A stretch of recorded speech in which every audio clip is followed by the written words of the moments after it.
Hello guys, ഇന്നൊരു പഴയകാല നൊസ്റ്റു മിഠായിയാണ്. ഇത് ഞാൻ പണ്ട് കഴിച്ചിട്ടുള്ളൊരു ഡിപ്സ് എന്ന് പറയുന്നൊരു ചോക്ലേറ്റ് ആണ്. പണ്ട് ഇത് വേറെ ഷേപ്പിലൊക്കെ ആയിരുന്നു. ഇപ്പോൾ ടേസ്റ്റും വ്യത്യാസം വന്നിട്ടുണ്ട്. ഇതൊരു ചീസ് ഫ്ലേവറാണ്. നല്ല ക്രഞ്ചി ആയിട്ടുള്ളൊരു ബിസ്ക്കറ്റും അതുപോലെ തന്നെ നല്ലൊരു ചീസി ആയിട്ടുള്ളൊരു ക്രീമും അടങ്ങിയിട്ടുള്ളൊരു പാക്കറ്റാണിത്. ഇതിന് വരുന്ന റേറ്റ് എന്ന് പറയുന്നത് 15 രൂപയാണ്.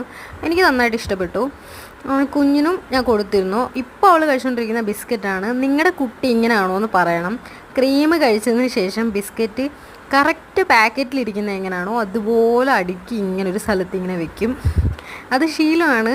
ബിസ്ക്കറ്റ് കഴിക്കാൻ തുടങ്ങിയ ആ ഒരു പ്രായം മുതലേ ഉള്ളൊരു ജോലിയാണ്. നിങ്ങളുടെ കുട്ടി ഇങ്ങനെയാണോ എന്ന് പറയണേ.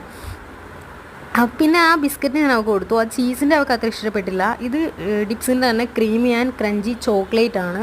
ഇത് അത്യാവശ്യം നല്ലതായിരുന്നു. മറ്റേതായിരുന്നു എനിക്ക് കൂടുതൽ ഇഷ്ടപ്പെട്ടത്. പക്ഷേ കുഞ്ഞിന് ഇതാണ് ഇഷ്ടപ്പെട്ടത്. അവളത് കഴിക്കുകയും ചെയ്തു. ക്രീം അവൾക്ക് നല്ല ടേസ്റ്റായിട്ട് തോന്നി. മറ്റേ ചീസ്